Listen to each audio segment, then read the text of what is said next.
Ancient Rome teemed with pigeons in every public space, but these birds were far more than background noise. They were silent partners in building the empire, crucial to its military victories, its economy, and some even whisper its eventual collapse. By the end of this, you will know the untold story of how a common bird shaped a superpower. We will uncover why their droppings were worth a fortune, and if their secret messages were ever intercepted. What is the most surprising way an animal has changed history? Walking through the Roman Forum, you would have been surrounded by a constant, gentle cooing. Pigeons were as much a part of the city's soundscape as the rumble of carts and the murmur of crowds. They were everywhere. They nested in the high, shadowed arches of aqueducts, tucked their young into the ornate eaves of grand temples, and strutted along the colonnades of bustling basilicas. These birds did not merely visit the city, they were woven into its very fabric, a living, breathing element of Roman urban life. This constant presence came with a constant problem. The white streaks covering statues, monuments, and walkways were more than just an eyesore. They were a corrosive force, slowly eating away at the stone grandeur of the empire. This led to some of the earliest recorded efforts at pest control. Wealthy homeowners might employ slaves to shoo the birds away or set up simple nets, while the state itself would occasionally fund clean-up operations for its most important public buildings. Yet, for all the annoyance, the Romans were a practical people. They saw value in what others dismissed as waste. They discovered that pigeon droppings, when collected and composted, created an incredibly potent fertilizer. This resource was so valuable, it was systematically harvested from dovecotes, and even scraped from public buildings to enrich the farms that fed the city, turning a public nuisance into a private profit. Archaeology gives us a clear window into this intimate relationship. In the ancient household waste pits excavated throughout Rome and Ostia, amidst broken pottery and food scraps, scientists consistently find the bones of common pigeons. This tells us that these city birds were not just background decoration. They were a readily available source of food, likely caught and eaten by the urban poor. From the heights of imperial architecture to the contents of a family's cooking pot, the story of Rome is, in a small but significant way, written in the bones and feathers of the humble pigeon. Yet this practical and sometimes grubby relationship with pigeons existed alongside something far more divine. The very same bird pecking at scraps in the gutter was also a sacred messenger of the gods. Romans saw pigeons, particularly the pure white doves, as beloved creatures of Venus, the goddess of love and beauty. This connection transformed them from simple city dwellers into winged symbols of fertility and affection. At temples dedicated to Venus, it was common for worshippers to bring these birds as living offerings, a practice that tied the hopes of the human heart directly to the flutter of white wings. During important public ceremonies and private rituals, doves were ceremonially released into the sky. Their flight was not merely a spectacle, it was a message waiting to be decoded. Priests and soothsayers would watch intently. A smooth, soaring ascent towards the heavens was a fantastic omen, a sign of divine favor and approval. But if the birds flew erratically, seemed to struggle, or quickly landed, it could be interpreted as a bad sign, a warning from the gods that plans should be reconsidered. This practice placed the common pigeon at the very center of Roman spiritual life, a feathered needle trembling on the scale of fate. So the Roman pigeon lived a double life. It was both a sacred vessel for the will of Venus and a common scavenger in the marketplace. It could be the centerpiece of a state ritual one day, and a potential meal for a hungry family the next. This duality tells us so much about the Roman worldview, a culture that saw no contradiction in finding the divine living right alongside the utterly ordinary. How did they manage such a stark separation in their minds?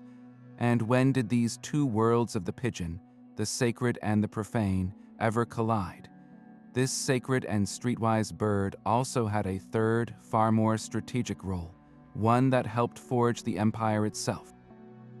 The Roman legions, stretched across vast and hostile territories from the misty hills of Britannia to the sun-baked banks of the Rhine, faced a constant challenge: communication.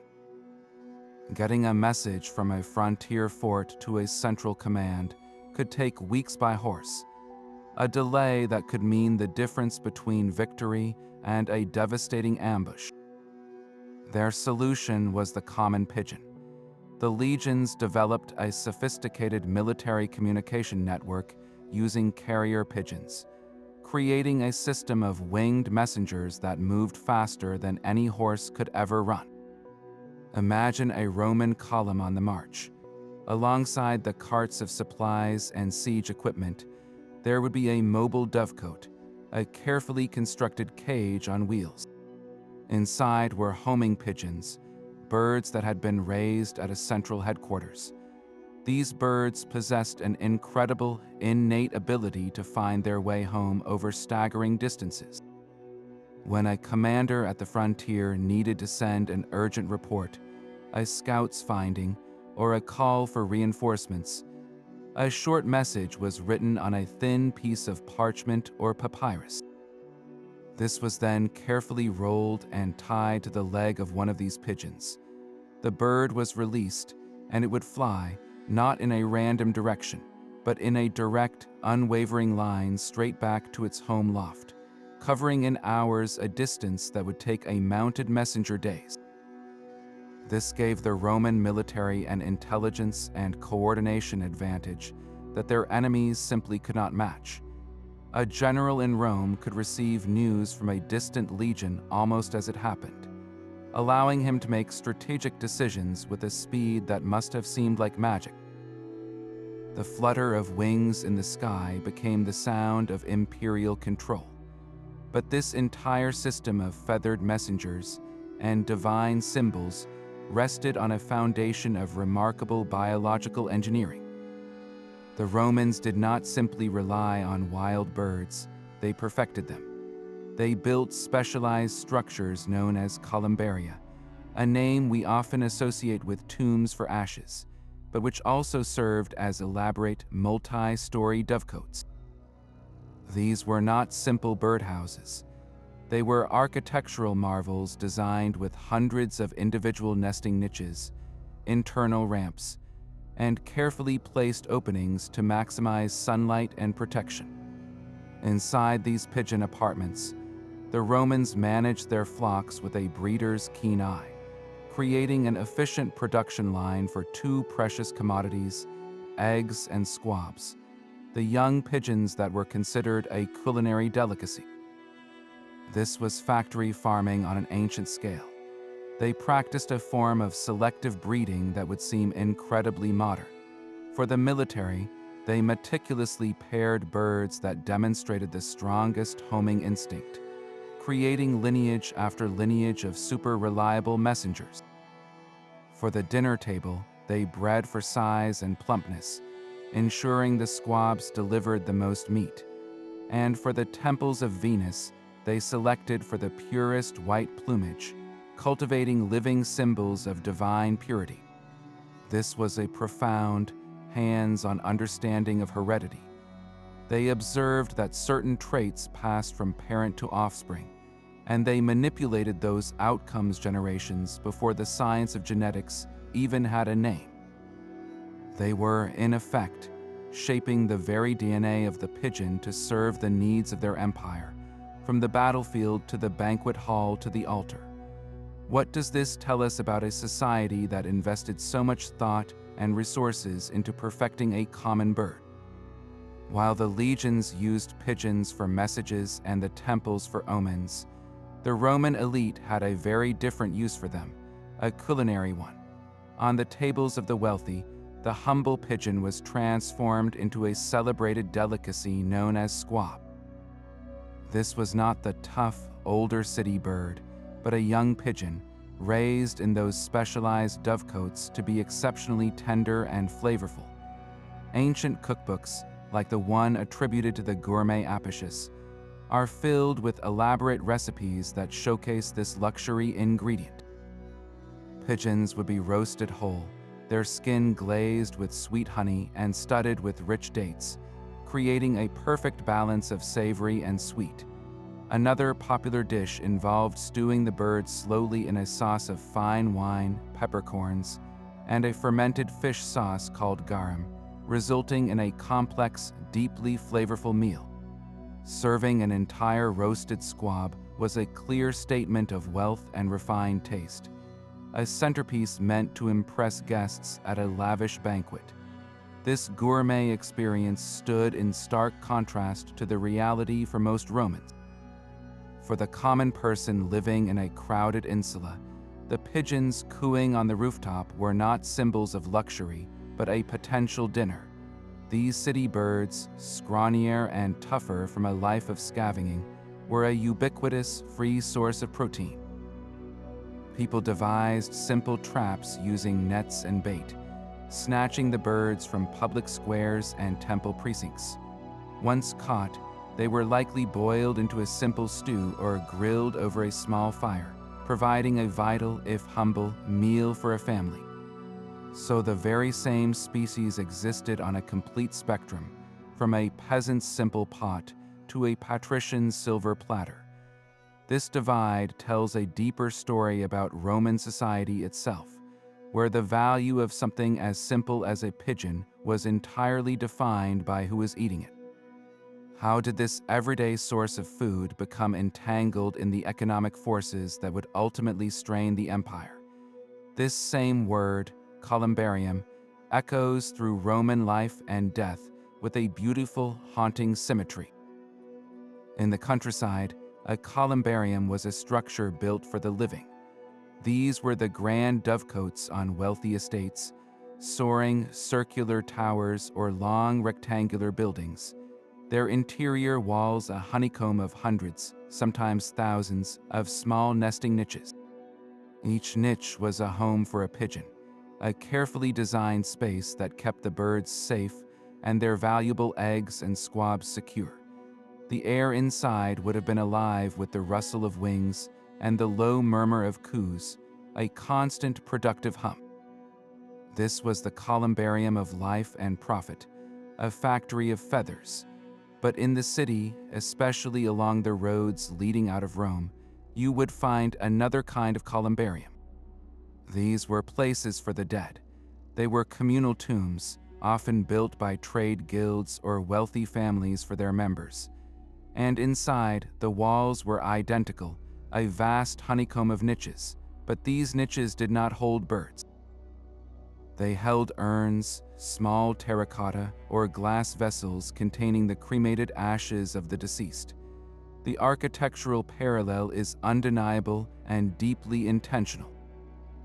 Just as a dove would fly from its niche in the country dovecote, the Romans believed the soul, the anima, was released from its earthly container.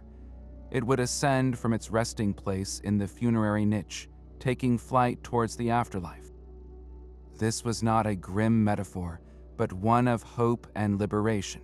The pigeon, an everyday creature of the city and the farm, became a powerful symbol for the soul's journey. This duality shows how the Romans saw no hard line between the practical and the spiritual. The same structure that managed a vital agricultural resource also provided a comforting image for what happens after we die. The design of a pigeon house gave shape to their deepest beliefs about the human spirit. How many other cultures have woven a single, common animal so completely into the very architecture of their existence? from the food on their plates to the fate of their eternal souls. Yet the most valuable thing a pigeon ever produced was not its message, not its meat, but its manure. Pigeon guano was the secret weapon of Roman agriculture, an economic powerhouse hidden in plain sight. This was not just a convenient fertilizer, it was the most potent, nutrient-rich option available in the ancient world. Rich in nitrogen, phosphorus, and potassium, it acted like a super fuel for the soil, especially for the empire's most lucrative cash crops, grapes for wine and olives for oil. A vineyard treated with pigeon droppings would yield more abundant and flavorful grapes, while olive trees would produce a heavier harvest of fruit. This made guano a direct contributor to the wealth of the great Roman estates. The collection of this resource was anything but haphazard. It was a systematic, organized industry. The design of the columbaria, the large dovecotes, was not just for the birds' comfort, it was for efficient harvesting. The interiors were built with smooth, sloping floors, or were regularly swept clean, allowing for the easy collection of every ounce of valuable waste. The rights to this bounty were often a matter of business. A landowner might not manage his own dovecote, instead leasing out the rights to harvest the guano to a specialized contractor for a regular fee. In some cases, the state itself recognized the value of this commodity and imposed a tax on the manure produced, treating it no differently than a harvest of grain or a shipment of pottery. So that white streak on a marble statue was not merely a cleaning problem, it was a tiny piece of a vast, informal economy. The Romans, ever practical, had turned a public nuisance into private profit, proving that in their world, even waste had its price. This relentless pursuit of agricultural efficiency, however, came with a hidden and profound environmental cost that would echo for centuries. But did the Roman state ever try to put a price on the very air these birds occupied? We stumble upon a tantalizing historical puzzle, the possibility of a pigeon tax. There is no single, clear law that states, "Thou shalt pay a tax on thy pigeons." Instead, we have fragments, hints scattered across legal texts, and agricultural manuals that suggest a system of control and revenue. The logic is compelling. Dovecotes were profitable enterprises, generating income from squabs, eggs, and that incredibly valuable guano. It would be strange for the Roman bureaucracy, which taxed everything from inheritance to salt, to ignore such a steady stream of wealth. Scholars debate whether this was a direct tax on the structures themselves, the columbaria, or an indirect levy on the manure they produced, treating it as a harvested crop. Think of it like a modern business license for a farm, but one that specifically targeted the output of its winged livestock. The potential for revenue was enormous, but the motivation may have gone deeper than simple greed.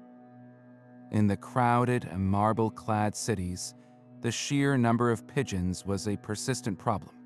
Their corrosive droppings damaged public monuments, and their nesting could clog the intricate workings of aqueducts and drains. A tax on dovecotes, especially large urban ones, could have been a method of pest control, a way to discourage overpopulation by making it more expensive to maintain a huge flock.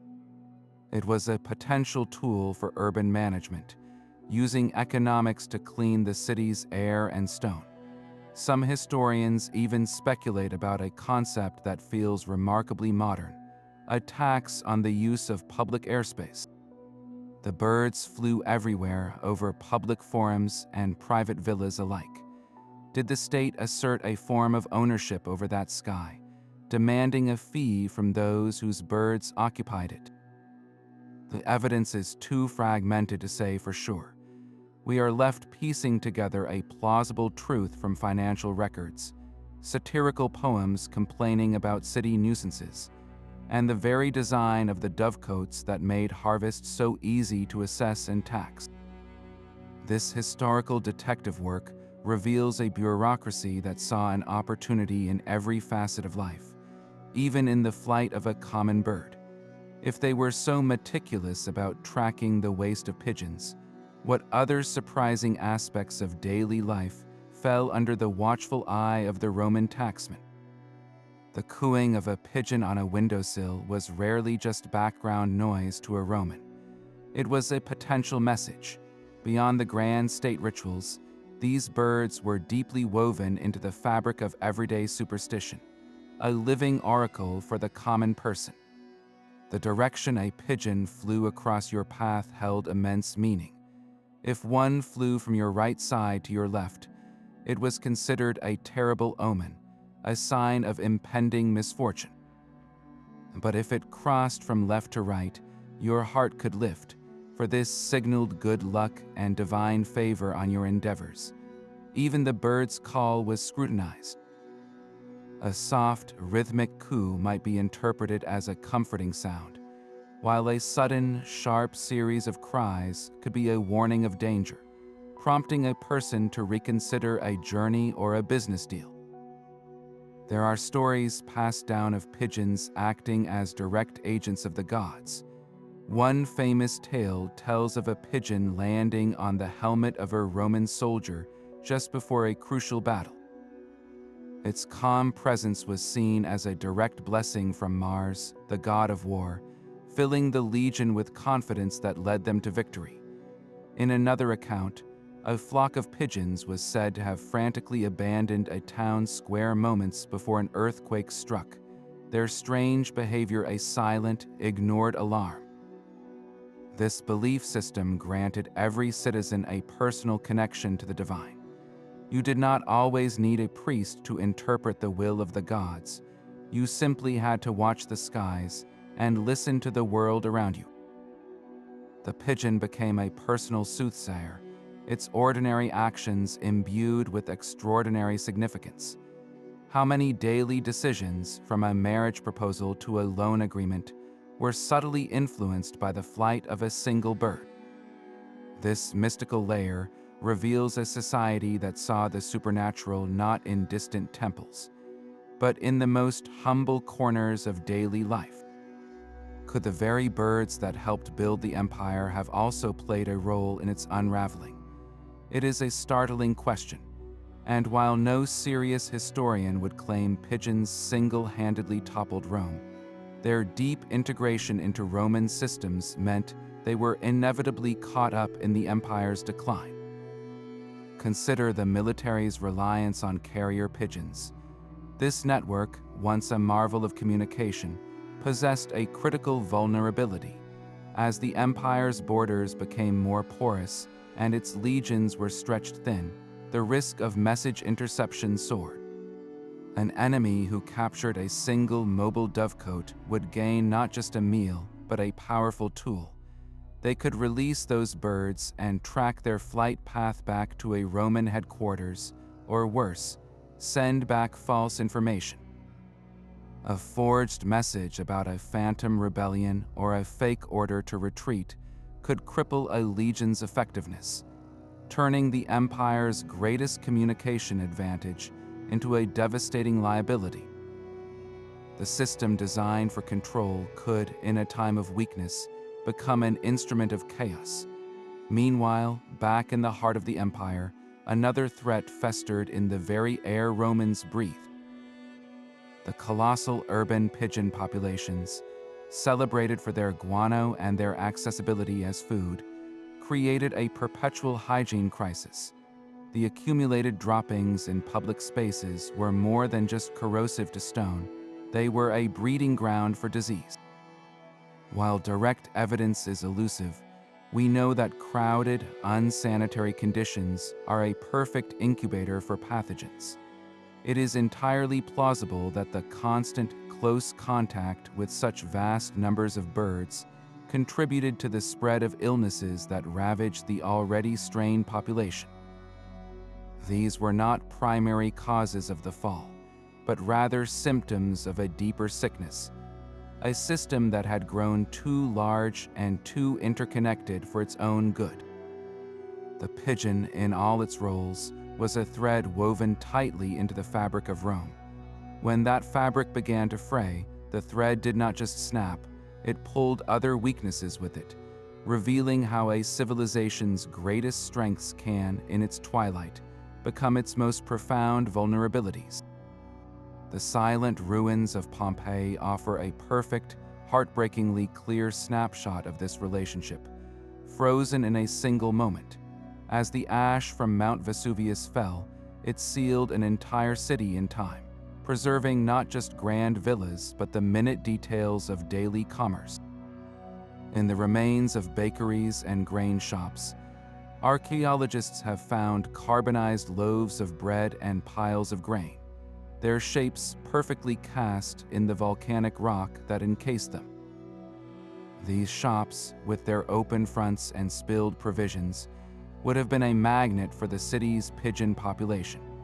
The birds would have flocked to these very spots, pecking at scattered kernels and loaves, a constant feathered presence in the bustling marketplace. We know they were there because their remains have been found too. The bones of common pigeons are discovered in the volcanic layers, often in the very same areas as the food shops and public squares. This distribution tells a powerful story. It shows that the pigeons were not segregated to the countryside or to special dovecotes. They were integrated directly into the economic heart of the city, living off the bounty and waste of urban trade. A baker sweeping grain out his front door was not just cleaning his shop. He was feeding a flock that was, in turn, part of the local economy, a source of food and fertilizer for the town's residents. In Pompeii, we see the Roman pigeon not as a sacred symbol or a military tool, but in its most fundamental role, a resilient urban scavenger thriving in the spaces between human commerce.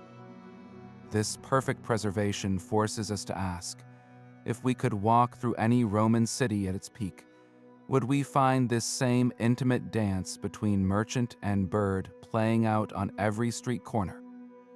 A Roman aristocrat would no sooner boast of his wealth without his prized pigeons than he would without his villa.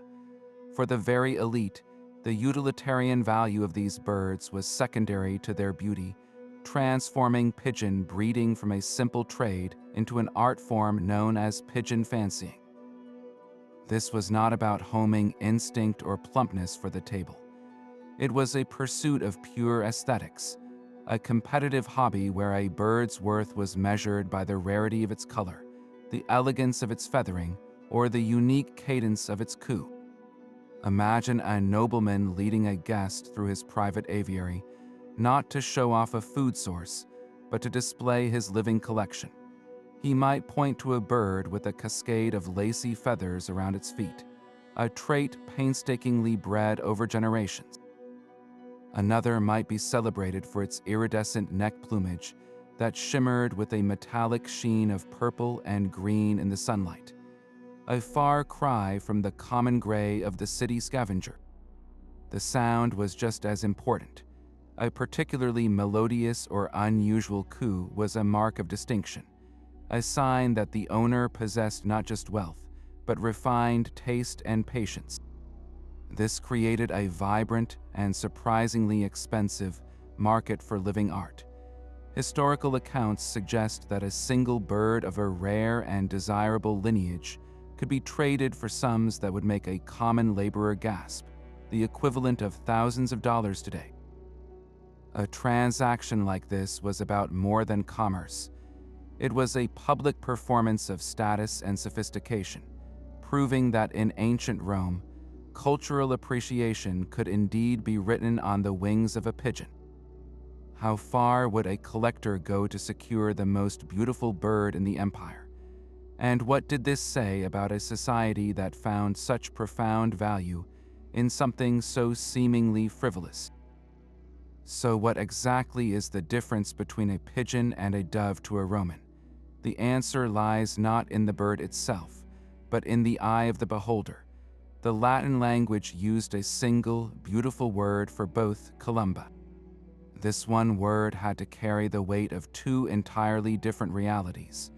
When a priest released a columba from the steps of a temple, its white wings catching the sun, the word meant a sacred dove, a direct messenger to Venus. Its flight was a divine signal, its purity beyond question. That very same bird, moments later, landing to peck at crumbs near a market stall, was still a columba, but now it was just a pigeon. The meaning shifted completely from a celestial symbol to a common city scavenger. The Romans did not need two different words because the context did all the work for them. The location and the purpose defined the creature. A columba in a cage on a military cart was a carrier, a feathered piece of equipment. That same columba on a silver platter at a banquet was a delicacy. The bird was a blank slate, and Roman society wrote its values upon it. This linguistic simplicity reveals a profound cultural flexibility. They saw no contradiction in this duality because they understood that the essence of a thing could change with its role. A stone in a field was just a rock, but that same stone, carved and placed in the foundation of a temple, became sacred. The pigeon and the dove were never two different animals to them. They were two different expressions of the same life, their significance fluid, defined entirely by the human world they inhabited. Managing a flock of messenger pigeons on a military campaign was a monumental feat of logistics. The mobile dovecote was not a simple birdcage. It was a carefully engineered vehicle, a rolling fortress for feathered soldiers. Imagine a sturdy, ox-drawn cart, its sides built up with wood and wire mesh to form a large, ventilated enclosure. Inside, it was a world of organized chaos, a series of tiered perches and individual nesting boxes designed to keep hundreds of birds secure and calm during the bone-jarring movement of an army on the march. Keeping these birds healthy and ready to fly was a constant battle.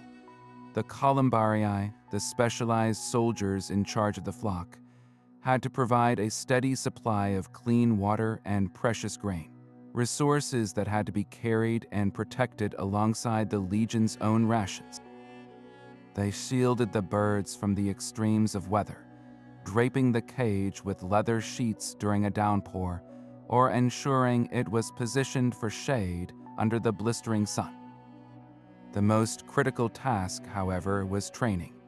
A pigeon's homing instinct is powerful, but it is tied to one specific location, its home loft.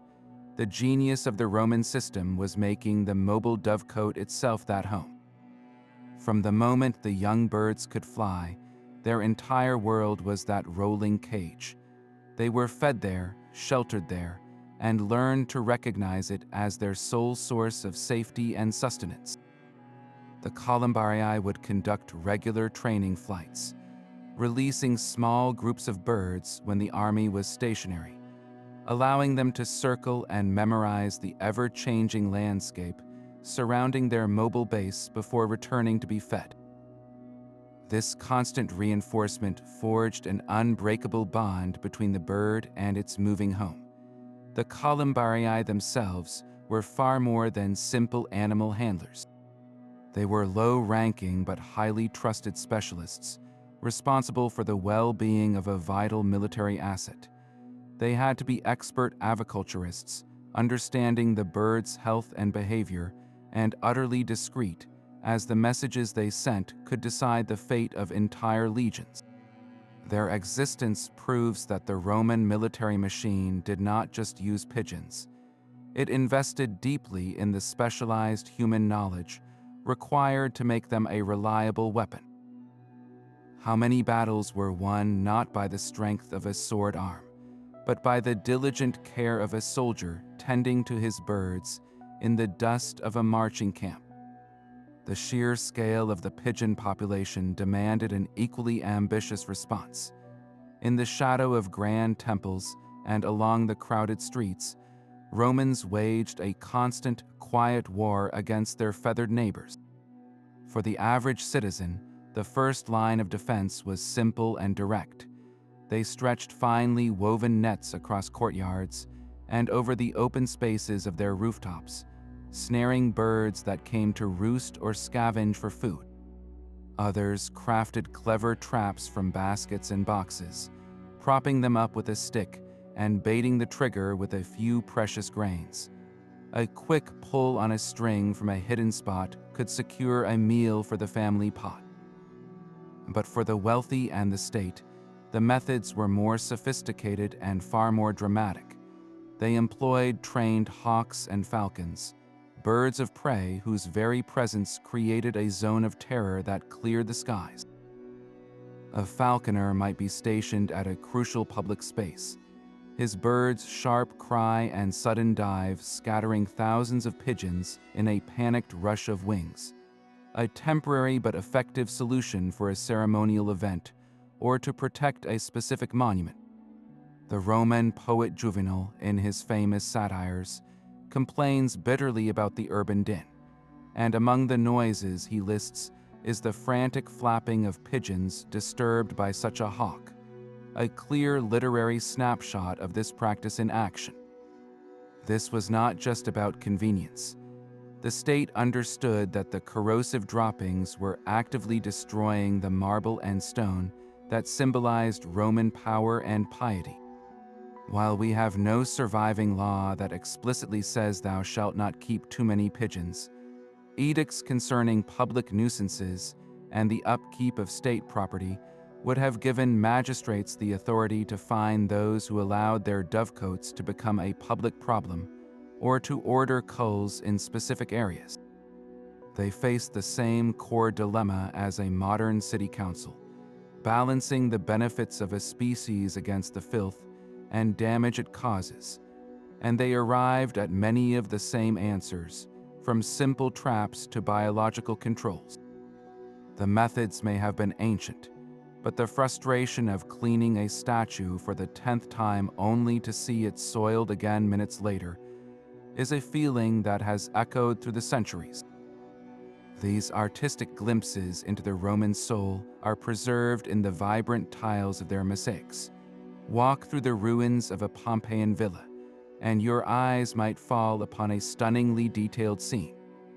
A pair of doves, rendered in delicate white and gray tesserae, are shown perched on the rim of a golden bowl.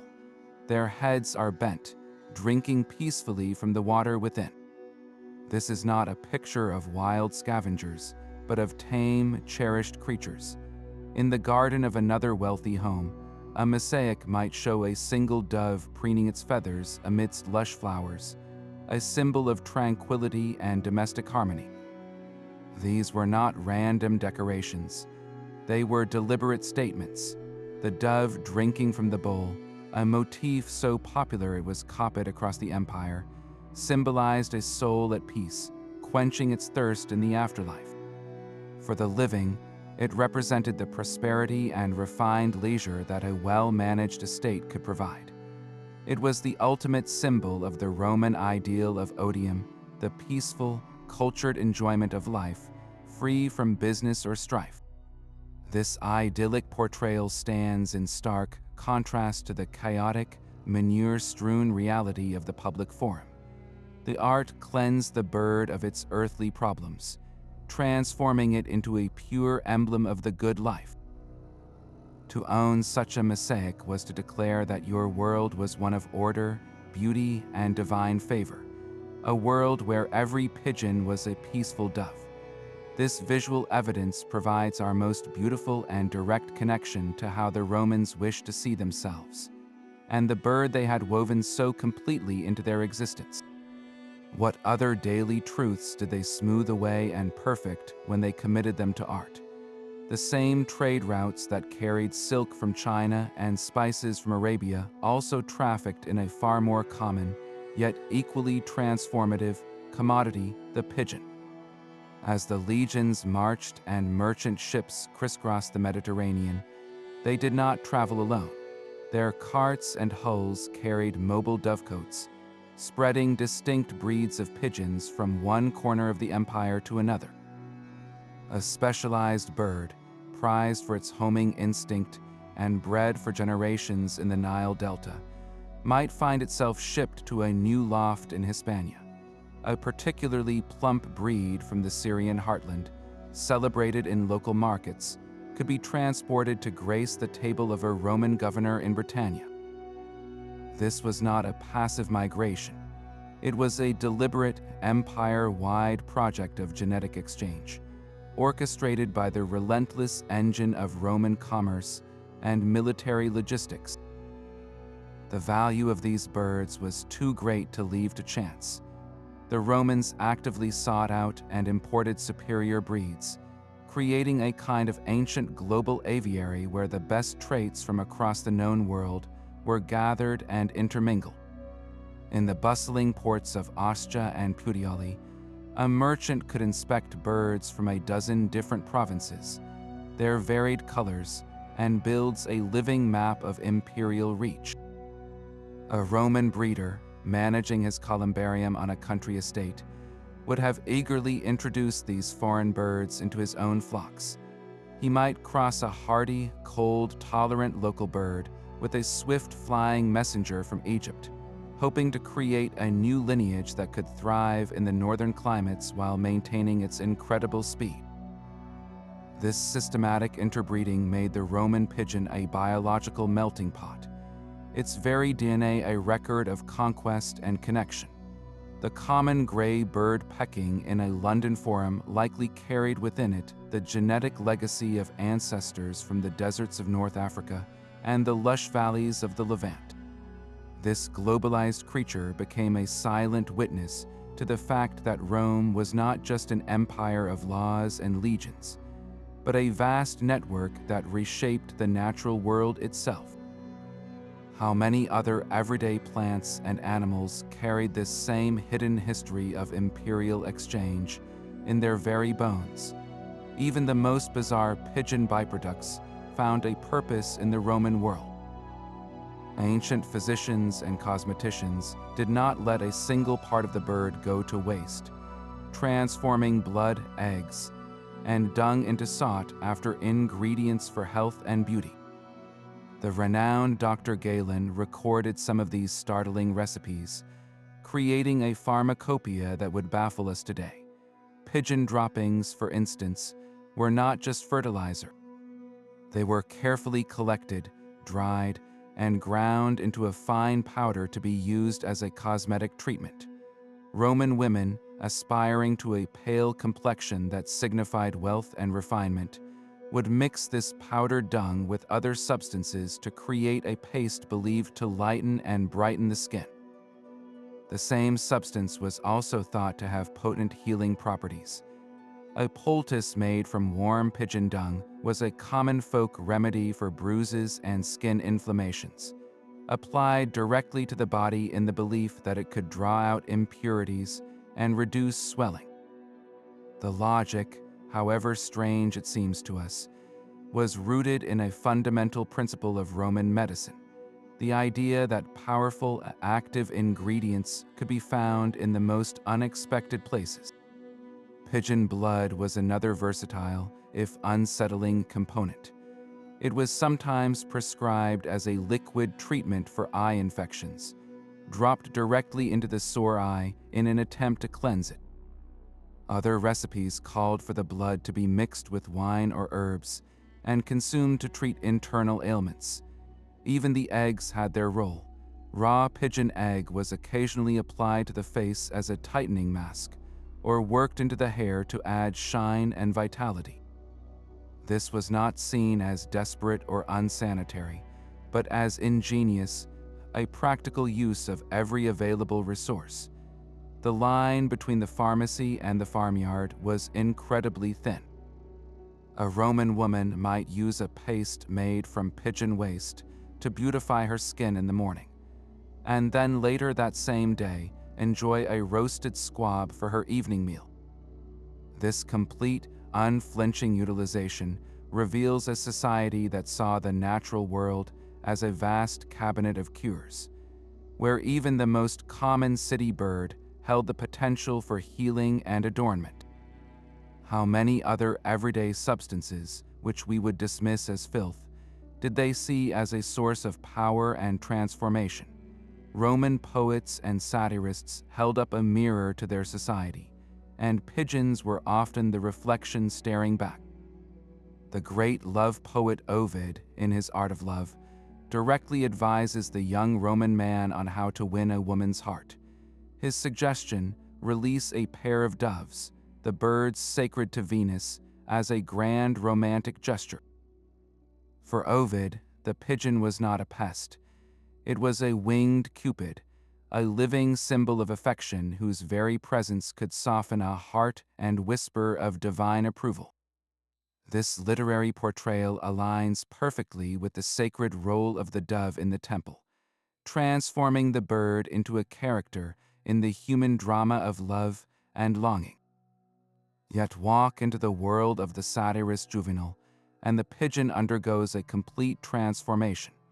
In his third satire, a furious rant against the miseries of city life, he does not mention pigeons by name, but his vivid description of the urban din and filth is a perfect portrait of their impact.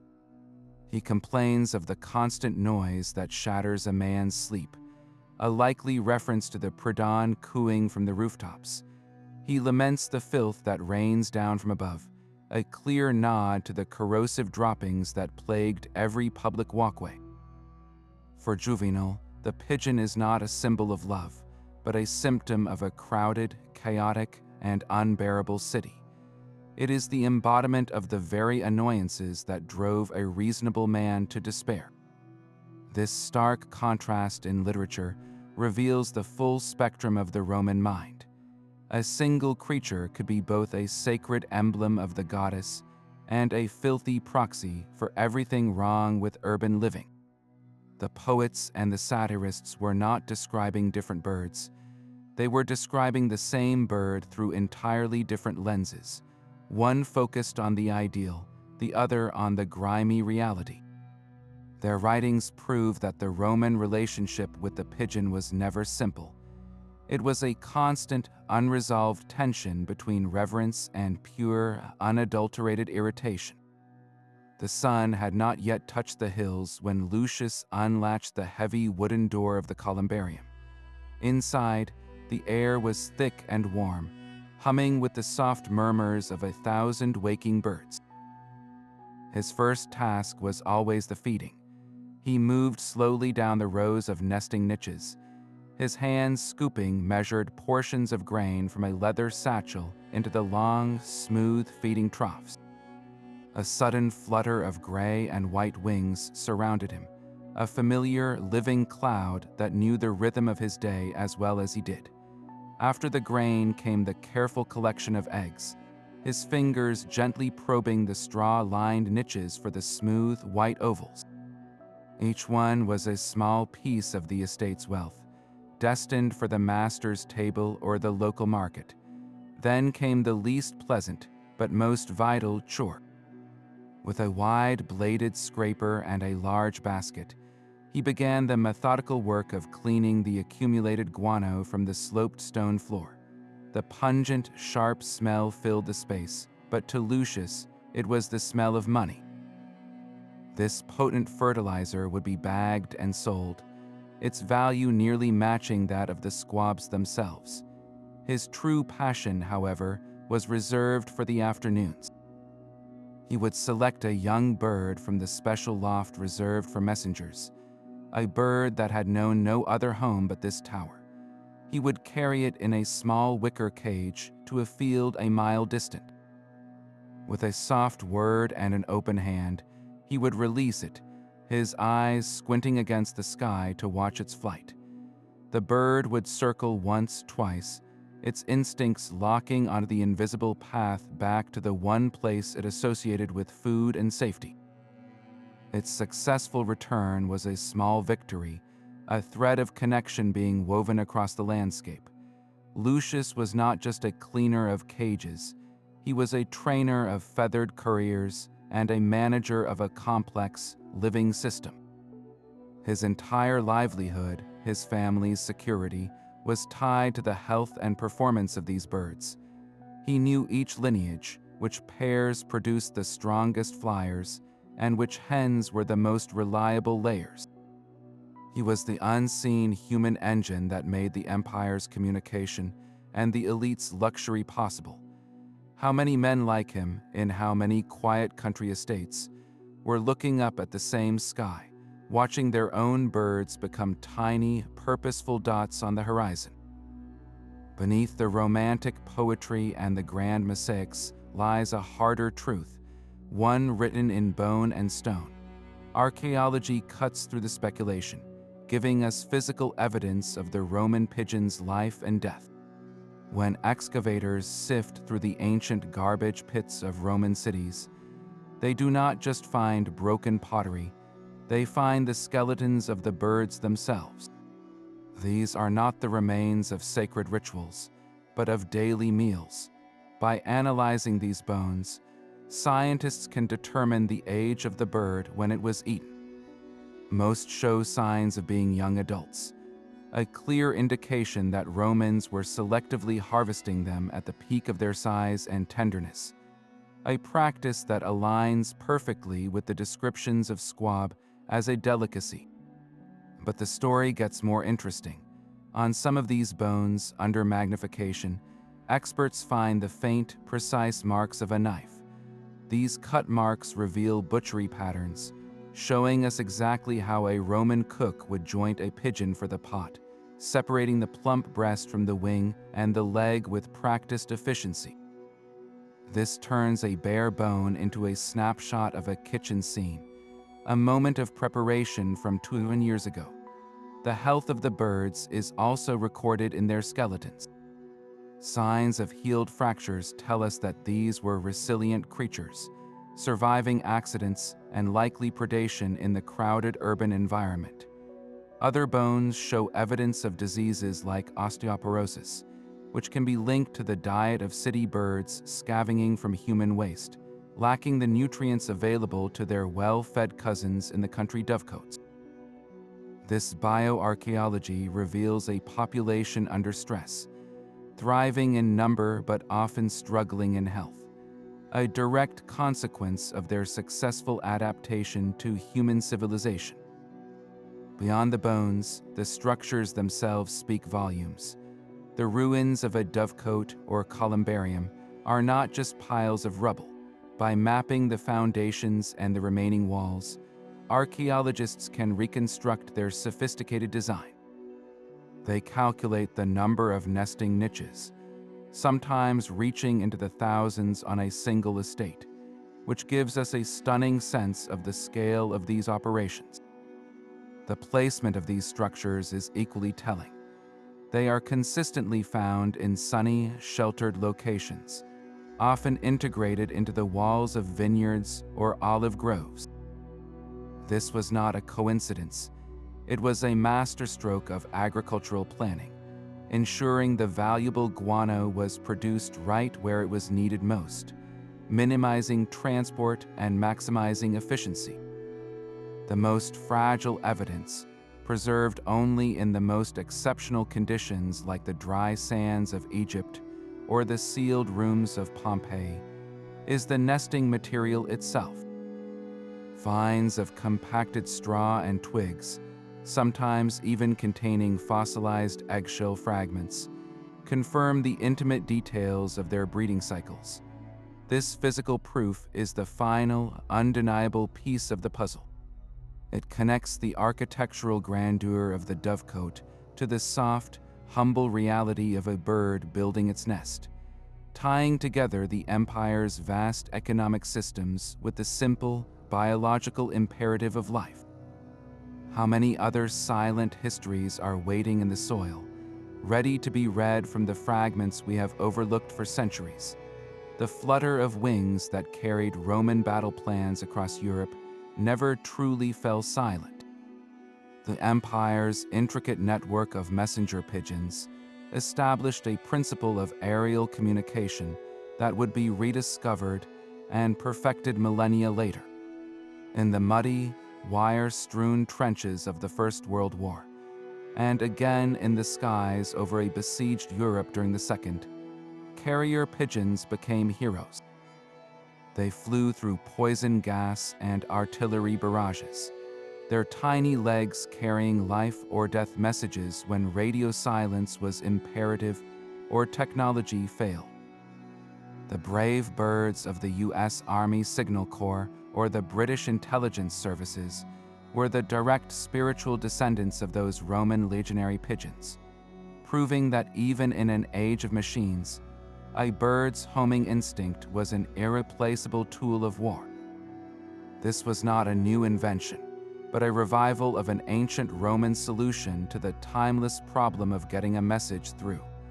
The very breeds we see today, from the powerful racing homers that compete in international competitions to the fantastically plumed fancy pigeons displayed in shows, carry Roman DNA in their veins. Centuries of selective breeding for speed, endurance, and beauty did not begin in the Victorian era. They began in the columbaria of Roman patricians. That modern homer, streaking across the sky at 60 miles per hour, is the culmination of a 2,000-year project started by Roman breeders who first paired the swiftest birds to serve their empire. Even the structures built to house them echo through time. The basic design of the Roman dovecote, with its internal honeycomb of nesting niches and its efficient systems for harvesting eggs and manure, remained the standard model across Europe for over 1,000 years after the fall of Rome. From the grand, round pigeonniers of rural France to the stone towers on English estates, the architectural blueprint was fundamentally Roman. The empire may have crumbled into ruins, but the quiet, cooing legacy of its most versatile bird was carried on the wind, from the ancient world directly into our own. This enduring legacy is often clouded by modern assumptions that simply do not hold up to the evidence. One of the most persistent myths is that Romans only ate pigeons out of desperation, that they were merely a food for the destitute. The truth is far more nuanced and reveals the stark class divisions of Roman society. While it is absolutely true that the urban poor would snatch scrawny city birds for a simple stew, the elite enjoyed a completely different product. They dined on squab, a young pigeon raised in controlled dovecotes, fattened on a rich diet of grains and legumes. This was not a bird of the streets, but a carefully cultivated luxury, as prized as fine wine or imported oysters. To serve a whole roasted squab, glazed with honey and garum, was a deliberate display of wealth and sophisticated taste. Another common misconception paints the Roman pigeon as a purely wild animal, an uncontrolled nuisance that the state simply tolerated. In reality, their relationship was one of intense management and deliberate design. The vast majority of pigeons that mattered to the Roman economy and military were not wild vagrants. They were assets living in human-made columbaria, their breeding meticulously controlled for specific traits. The legions did not just catch any bird and hope it could carry a message. They bred lineages of super messengers, birds born and raised in mobile lofts that they imprinted on as home. The state and wealthy landowners did not just scrape up random droppings. They built architectural wonders with collection systems designed to harvest every ounce of valuable guano. These birds were as managed and integral to the Roman system as their vineyards, their olive groves, or their legions. They were not a force of nature that Rome endured, but a resource they actively shaped and perfected. Seeing them as mere scavengers is to miss the entire point of their profound and engineered integration into the ancient world. From messenger and meal to fertilizer and financial asset, the pigeon was a silent partner in the Roman world. Its wings carried the orders that secured military victories. Its flesh graced the tables of both the poor and the elite, and its waste enriched the very soil that fed the empire. This common bird was a sacred symbol, a living work of art, and a meticulously engineered tool all at once. To understand the pigeon is to see the inner workings of Rome itself, a civilization of staggering practicality and profound spirituality. It reveals a society that could find utility in the mundane and divinity in the everyday, shaping a simple creature to serve its vast ambitions.